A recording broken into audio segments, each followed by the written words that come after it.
Pero antes de comenzar con la charla del día de hoy,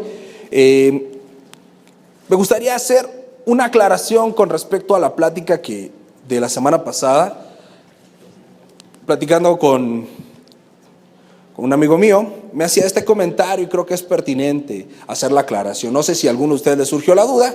Si te surgió la duda, te la voy a resolver, y si no, pues vamos a evitar que te surja esa duda. Cuando estábamos hablando de el uso que la Biblia le da a la palabra estrella, que si decíamos que se hace referencia en algunas ocasiones estrella a ángel, y veíamos el ejemplo en Apocalipsis y el ejemplo en Job, pero también hablamos de un ejemplo en Isaías. Cuando Isaías en el capítulo 14 y verso 12, cuando dice: tú, oh lucero, hijo de la mañana, que caíste del cielo. Y este lucero de la mañana, ¿a quién hace referencia? A Satanás. Pero si tú sigues leyendo la Biblia y llegas a las cartas de Pedro, precisamente la carta número 2, y al libro del Apocalipsis, se habla nuevamente de un lucero de la mañana, pero haciendo referencia ¿a quién? A Jesús. Entonces, ¿por qué a los dos se les llama luceros de la mañana? ¿Son acaso el mismo personaje? ¿Habla de la misma atribución? No. Y te voy a explicar por qué la Biblia dice el mismo adjetivo para dos personalidades completamente distintas.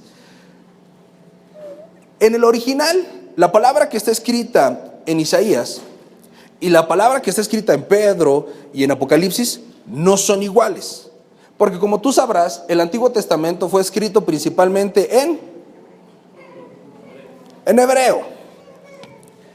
Y el Nuevo Testamento fue escrito en griego.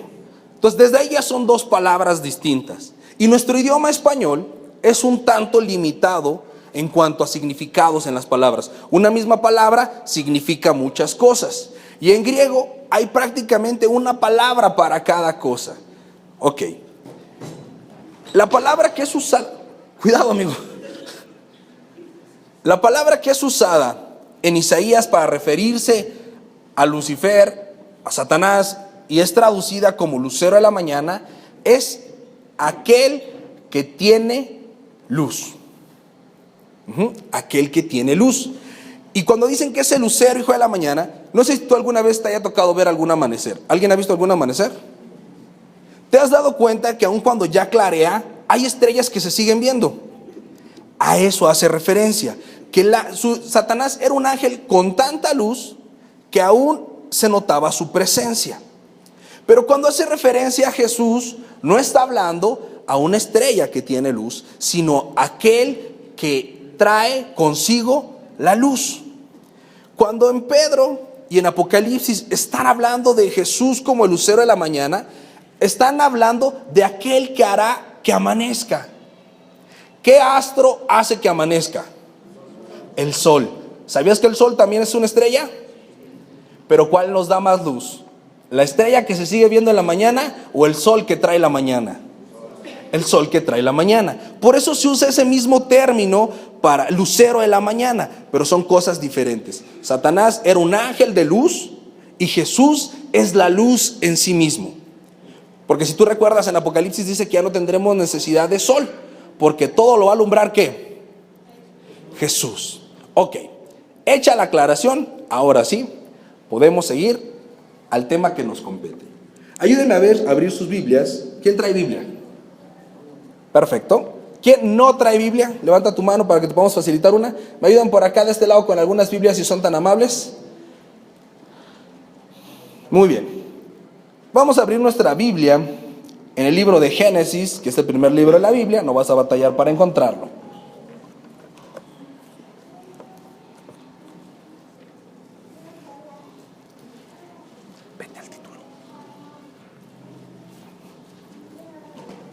Muy bien. ¿Alguien sabe qué significa la palabra Génesis? Principio u origen. Eso significa Génesis. Y si tú lees Génesis, te das cuenta que te hablan de ¿qué? Del inicio de la creación y del origen de todas las cosas. Entonces Génesis es un libro peculiar por eso, Porque aunque no nos platica todo lo que aconteció, sí nos explica cómo es que todo lo que hay el día de hoy ha acontecido. Y vamos a revisar un tema que le puse por título: bendición o confusión. Yo te pregunto, ¿tú qué quieres el día de hoy? ¿Salir bendecido o salir confundido? Bendecido. ¿A alguien le gusta estar confundido? Esperemos que salgamos de aquí sin confusión. Ahora sí, bendición o confusión son dos caminos. Todos en nuestra vida tenemos que tomar decisiones y hay dos maneras de emprender nuestra vida. Una que nos va a llevar a la bendición y otra que va a terminar confundiéndonos. Ahora sí, abre tu Biblia en Génesis capítulo 6, verso 18, si eres tan amable. Génesis capítulo 6, verso 18, dice así: Dios está hablando con Noé. Mas estableceré mi pacto contigo y entrarás en el arca tú, tus hijos, tu mujer, las mujeres de tus hijos contigo. Y dice el 19, y de todo lo que vive, de toda carne, 2 de cada especie meterás en el arca para que tengan vida contigo, macho y hembra serán. Fíjate, Dios, versos atrás, había visto su creación. Dios hace a Adán y Eva, ellos salen del huerto de Edén y comienza a multiplicarse la humanidad. Pero así como empezó a haber más personas, empezó a haber ¿qué? Más maldad. Entre más personas, más maldad. Y dice la Biblia que Dios se arrepintió de haber creado al hombre. Esto quiere decir no que Dios no sepa lo que iba a suceder o que lo haya sorprendido, sino que a Dios le dolió en su corazón que esta humanidad creada para un propósito glorioso no lo tuviera en cuenta. Y entonces Dios decide lanzar su juicio contra todo el pecado que hay en la tierra. Pero dice que le agradó la vida de ¿quién? Que era varón justo. No era un varón justo y por eso le agradó su vida. Y Dios le da una instrucción. Le dice: construye un arca. Es importante esto, construye. Porque todo lo que tú haces con tu vida es construir. Estás construyendo tu presente y estás construyendo también ¿qué? Tu futuro. Nada de lo que te sucede es casualidad, ¿o sí? Lo que hoy estás viviendo es consecuencia de las decisiones que tomaste en el pasado. Y lo que vivas en el futuro será consecuencia de las decisiones que estés tomando el día de hoy. Todos somos llamados a construir algo. Y en la Biblia se nos dice que Cristo es el fundamento. Él debe ser el fundamento. Quien construye sobre Cristo está seguro. Pero quien no construye sobre Cristo está perdido. Y cuando le llama a Noé a hacer el arca, primero le está salvando la vida. Desde ella es una buena noticia, ¿sí o no? Imagínate que Dios te dice: se van a morir todos menos tú. Es que buena onda, ¿no? Alguien tiene que sobrevivir, yo quiero ser ese. Pero no solamente va a sobrevivir Noé, ¿quién más va a sobrevivir? Le dice: tus hijos, tu esposa, las mujeres de tus hijos y 2 animales de cada especie. Piensa en esto. Los casados volteen a ver a su esposa. Está incluida en el combo cuates. ¿Quién tiene hijos? Mire a sus hijos. Ellos no se pueden salir. Y no solamente dice a los hijos, dice a las mujeres de tus hijos. Y si son hijas, pues a los esposos de tus hijas. ¿Y por qué a los animales? ¿Qué papel jugaban los animales? El equilibrio en la vida. Porque unos, los salvajes, eran para mantener el equilibrio ecológico, y los domésticos, ¿para qué eran? para la satisfacción y suplir necesidades. En el paquete no solamente iba a salvar a Noé, sino iba a salvar a toda su familia y a lo que ellos necesitaban para iniciar una nueva vida. Esta es la manera de construir con bendición. Y ve la promesa todavía que le hace Dios en el verso 18 que acabamos de leer. Estableceré. ¿Qué establecerá? Ahí está en tu Biblia, léelo. ¿Qué dice? Mi pacto. ¿Quién va a hacer un pacto con quién? ¿Noé le llevó 1,000 pesos para hacer un pacto con Dios? ¿Quién está haciendo el pacto? Dios está haciendo un pacto con Noé. ¿A cambio de qué? ¿A cambio de qué? De que lo obedezca. Porque si no hay arca, ¿qué crees? No hay pacto. Si Noé hubiera construido cualquier otra cosa que no fuera un arca, ¿hubiera sobrevivido? ¿Qué peculiaridad tenía el arca? Flota. Se pone por encima del agua. Si hubiera construido una casa, ¿qué le hubiera pasado? Se hubiera hundido. Era muy importante obedecer a Dios, y en ese proyecto que Dios tenía para la vida de Noé, incluía el pacto. Si tú me obedeces, yo haré mi pacto contigo. No solamente le convenía a Noé obedecerlo porque iba a salvar a su vida, iba a salvar todo lo que él quería y todo lo que él necesitaba, pero además iba a tener un trato con Dios. Iba a ser socio con Dios. Dios se estaba comprometiendo con Noé desde ese momento en adelante. Iba a haber un compromiso. No un compromiso de Noé hacia Dios, un compromiso de Dios hacia Noé. Estamos comenzando un año y estamos comenzando a construirlo. Estamos comenzando a construir con nuestras decisiones, con nuestros proyectos, con nuestras visiones. Pero lo más importante no es mi decisión, mi proyecto, ni mi visión. Lo más importante es la decisión, el proyecto y la visión de Dios para mi vida. Tengo que averiguar qué es lo que Dios está esperando que yo haga. ¿Y tú sabes dónde está escrito eso? ¿Dónde está escrito lo que Dios quiere que tú hagas? En la Biblia. ¿Y cómo vas a entender exactamente qué eso que dice en la Biblia tiene que ver contigo? Leyéndolo y orando. Esa es la manera correcta de edificar. Es la manera que trae ¿qué? Bendición. ¿Quién quiere bendición hoy? Tienes que construir un arca. Tienes que pensar en tu familia. No puedes subirte solito al arca. Dios no le dijo, hazte un arca para ti solito, ¿no? ¿O sí? Parte de la obediencia era subir a su esposa, a sus hijos y a los animales. ¿A quién tuvo que convencer Noé de que subieran al arca? ¿A los animales? ¿A quién tuvo que convencer? A su familia. ¿Qué crees que tienes que hacer? Tienes que convencer a tu familia de subirse al arca. ¿Por qué los demás seres humanos no se interesaron en subirse al arca? Al contrario, se burlaban de Noé.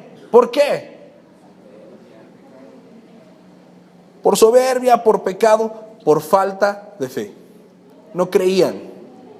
¿Cuánto tiempo tardó Noé en construir esta arca, sabes? 40 años. A ver, ¿quién da más? Atínale al precio. ¿Cuántos años tardó Noé en construir esa arca? ¿Qué crees? ¿Qué te imaginas?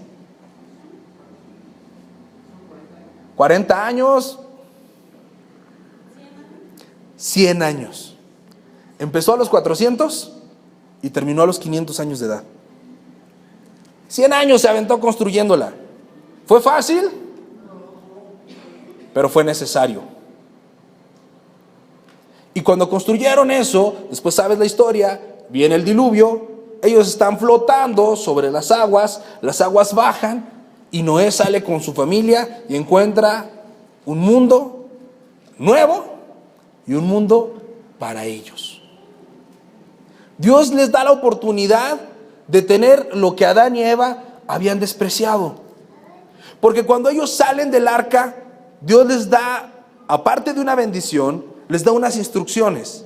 ¿Qué instrucciones les da Dios a Noé y a su familia? Que llenen la tierra y la sojuzguen. Lo mismo que les dice a Adán y Eva cuando los bendice en Edén, se lo está diciendo ahora a Noé y a su familia. Y hasta aquí vamos a dejar la parte de cómo edificar con bendición. Fácil, ¿no? ¿Quién dice, qué fácil es? No, nada fácil, pero necesario. Tú tienes que llegar a tu casa, a empezar a construir un arca y convencer a todos los que viven contigo que se suban. Tienes que subir a tu familia en el propósito de Dios. No puedes dejarlos donde están. Si tú vienes solo, qué bueno que vengas. Pero ahora tienes que convencerlos de que se suban al arca. Y si ya vienes con ellos, tienes que seguir trabajando para cuando venga el diluvio, tú flotes y estés por encima de las aguas. Amén. Ahora vamos a ver cómo se construye con confusión.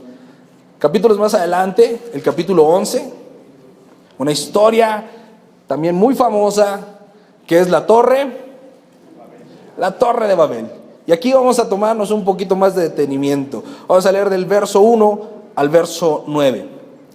Dice: tenía entonces toda la tierra una sola lengua y unas mismas palabras. Esta generación que estamos hablando aquí en Babel, ¿de dónde viene? De Noé. Noé comenzó a hacerle caso a Dios y se puso a hacer la tarea. Y sus hijos también. Y entonces comenzaron a tener hijos que tuvieron más hijos. Y precisamente la generación que aparece aquí en Babel son los tataranietos de Noé, la cuarta generación. Una generación que aún alcanzó a conocer al viejo Noé. Y por supuesto conoció a sus hijos. Pero fíjate, dice, verso 2, y aconteció, cuando salieron de oriente, hallaron una llanura en la tierra de Sinar, y se establecieron allí. Y se dijeron unos a otros, vamos, hagamos ladrillo y cozámoslo con fuego, y le sirvió el ladrillo en lugar de piedra, y el asfalto en lugar de mezcla.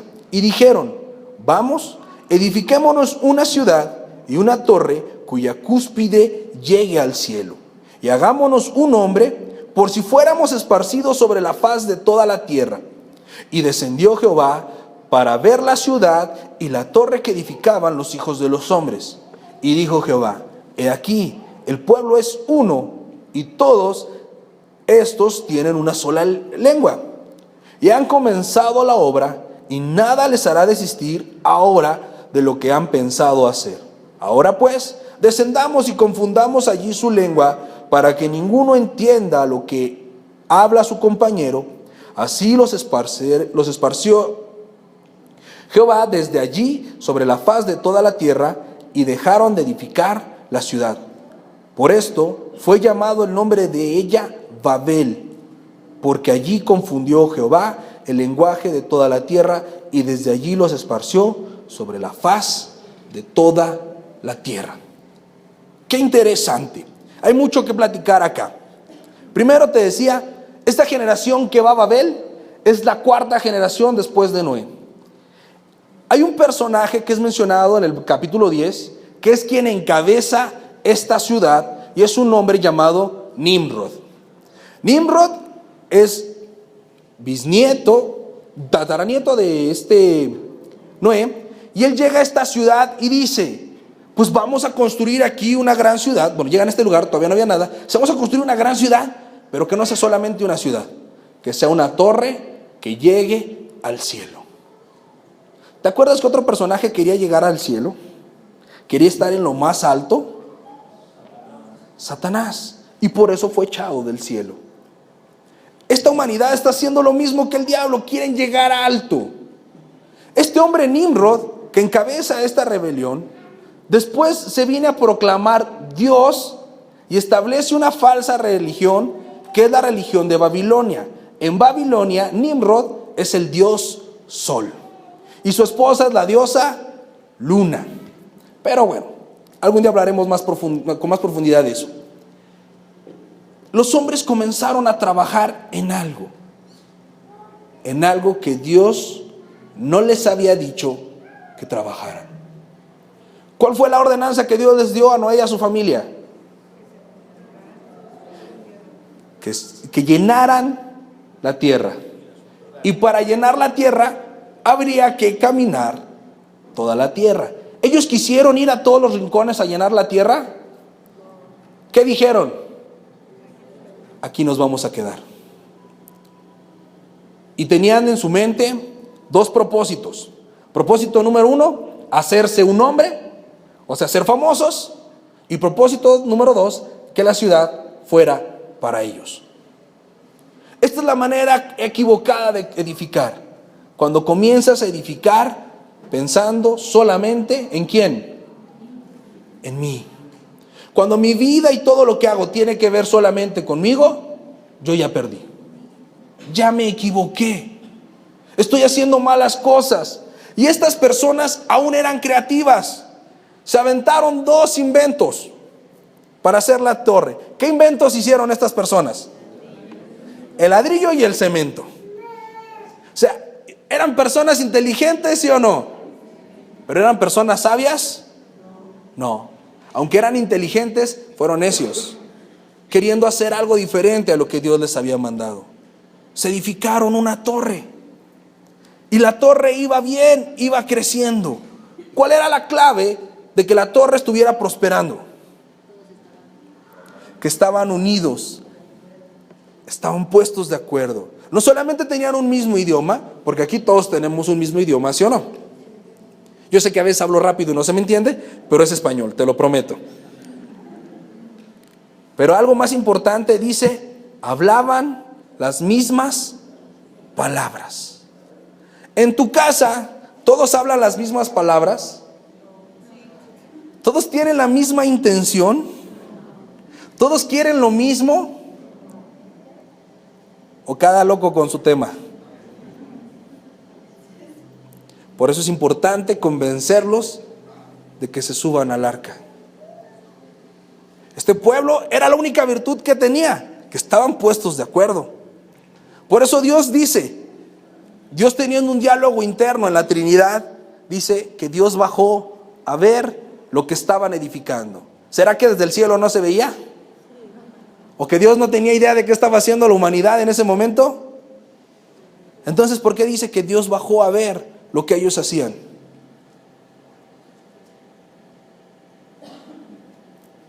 Es bien fácil. Dios le muestra a cada quien la intención que hay en su corazón, sea buena o sea mala. Dios siempre te va a estar confrontando con lo que haces. A Caín, cuando presenta la ofrenda, Dios lo confronta con su actitud, ¿sí o no? Y hace lo mismo con Babel. Cuando dice que Dios baja a ver qué está haciendo la humanidad, es que Dios se manifiesta en el corazón de las personas y les hace ver qué es lo que están haciendo. Pero dice Él, nada los hará desistir. Quiere decir que están tan aferrados y que son tan necios que no escuchan la voz de Dios. Yo sé que aquí no hay aferrados ni hay necios, ¿verdad? ¿Has escuchado o leído en la Biblia algo que está mal en tu vida? ¿Sí o no? ¿Y lo sigues haciendo? Muy bien. Ahora entiendes a la gente de Babel. Cuando yo sé lo que está mal y no quiero dejarlo de hacer, voy a terminar confundido. Dios sabía que la humanidad no iba a dejar de hacer lo que estaba haciendo porque estaban empecinados en ello. Entonces Dios toma una decisión y dice, bajemos y quitémosle lo único que están haciendo bien. Y les quita el mismo idioma. ¿Ahora podían hablar todos lo mismo? Y hubo entonces confusión. Piensa en cómo es tu casa, cómo está tu familia, cómo está tu vida. ¿Alguien acá se siente confundido? ¿Alguien acá no sabe qué está sucediendo en su casa? Quizá cada quien trae su propio idioma. Esta confusión que Dios trajo a Babel fue lo que hizo que ellos dejaran de edificar. Y Dios los esparció por la tierra. ¿Por qué los esparció? Para que hicieran lo que Él los había mandado hacer. Tú no puedes ir en contra de la voluntad de Dios. Lo que Dios dice que va a pasar, ¿qué crees? Va a pasar. Pero tú tienes una alternativa. ¿Pasa contigo o sobre ti? Son las dos maneras que hay de edificar. ¿Qué estás haciendo con tu vida? ¿Cómo estás viviendo tu vida? ¿Cómo está tu casa? ¿Está arrancando el año? ¿Hay confusión? ¿Dudas? ¿No sabes qué decisión tomar? ¿No sabes si vas o vienes? ¿Si lo que estás haciendo es para bien o es para mal? Si estás así, quizá cada quien está hablando su propio idioma. Y lo más peligroso de hablar cada quien su propio idioma es que no estás hablando con Dios. Que estás empecinado en hacer algo que Dios no te ha llamado a hacer. Yo no puedo decirte qué está mal en tu vida, porque no te conozco tanto. Pero ¿quién sí te conoce? Y yo te prometo que ya te lo ha dicho. No una, ni dos veces. Tiene mucho tiempo llamándote de eso que está mal en ti y que te está diciendo, hay que corregir esto, hay que corregir esto. Un arca no se construye de un día para otro, pero el arca es la salvación. Es un lugar de esperanza, es el lugar de oportunidad, de un nuevo inicio. La torre solamente es egoísmo y confusión. Deja ya de pelear con los que están en tu casa. Aférrate a Dios y convéncelos del plan que Dios tiene. Deja de dudar, deja de pensar, ¿será esto o no será lo correcto? Porque lo correcto es bien fácil de identificar. Y lo que no es correcto es lo que trae confusión. Hay dos caminos. Noé terminó de construir el arca, ¿sí o no? ¿Babel terminó de construir su torre? No. ¿Cuánto esfuerzo habrán puesto? ¿Cuánto ingenio? Tuvieron que ser unos genios ingenieros, porque no solamente inventaron nuevos materiales, sino que estaban haciendo una edificación diferente a las que se hacían. La gente no edificaba para arriba, la gente edificaba hacia los lados, pero estos cambiaron la manera de ver las cosas, hicieron una revolución, pero mal encaminada.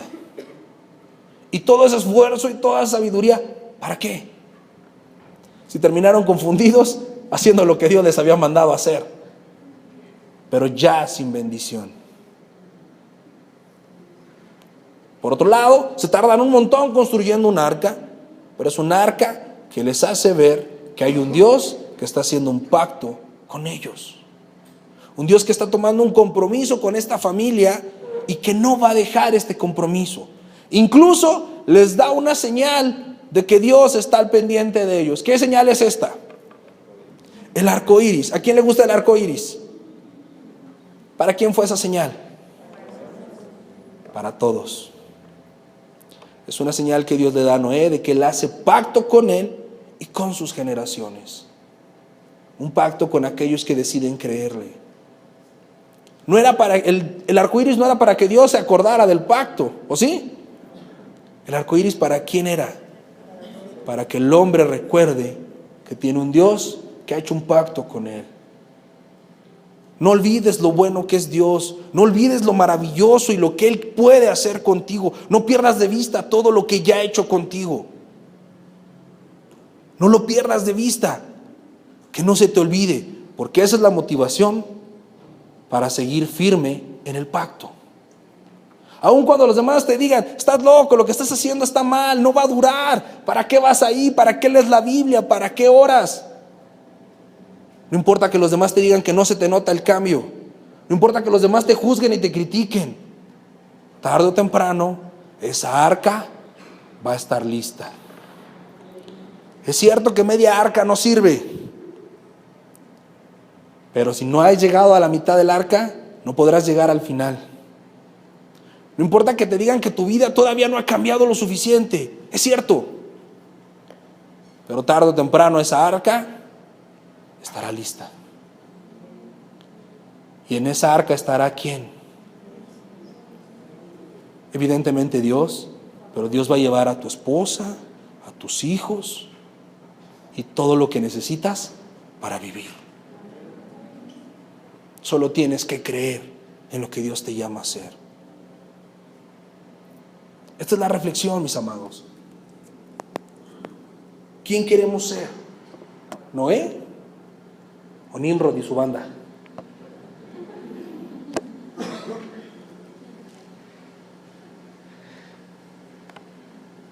Babel tomó el nombre. Realmente no se llamaba Babel, ni esa torre, ni esa ciudad, pero Dios le puso una marca. Dice que se comenzó a llamar Babel porque allí Dios los confundió. Dos maneras de llegar al final: con un pacto o con una marca, con una promesa o confundidos, al lado de tu familia o esparcidos. Tal vez hoy notes que tu familia no está como tú quisieras. Como te decía, tal vez es Babel tu casa y no se pueden poner de acuerdo para nada. Y tú dices blanco y los demás dicen negro. Y si dices verde, ellos dicen rojo o azul y no avanzas. Pero lo importante es la unidad. Y es el punto que sigue a continuación: la unidad. Y vamos a ver el Evangelio según San Juan.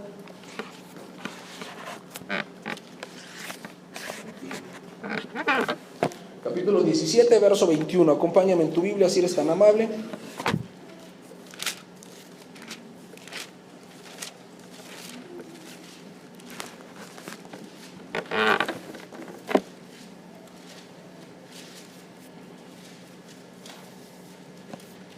Vamos a leer desde el 20. Jesús está orando por ti. ¿Has pensado que Jesús ora por ti? ¿Que Jesús intercede por ti? Y aquí está una de las oraciones primeras que hace Jesús por nosotros.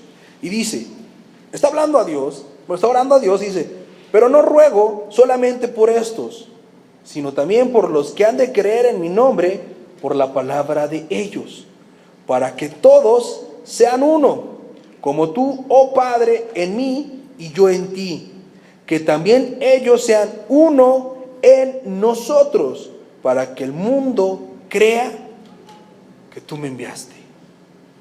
Qué interesante lo que está diciendo acá Jesús. Jesús está intercediendo por sus discípulos, pero no solo por sus discípulos, sino por todos los que han de creer por el mensaje del Evangelio. ¿Cuántos acá han creído el mensaje del Evangelio?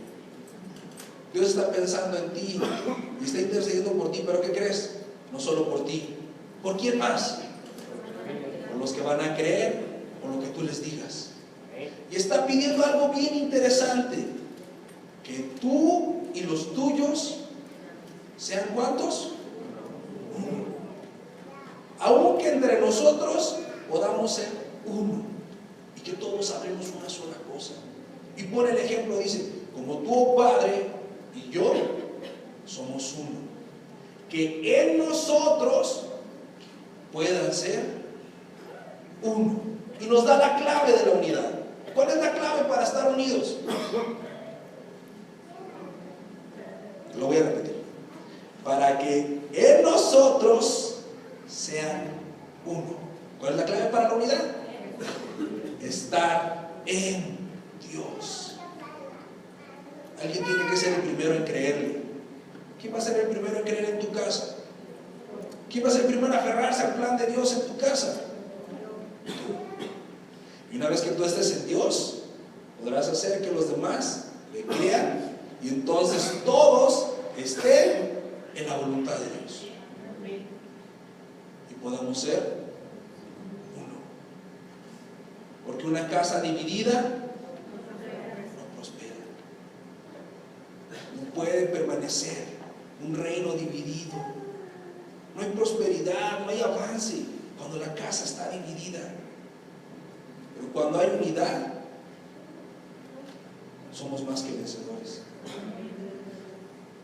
Nada nos podrá detener cuando hablemos las mismas palabras.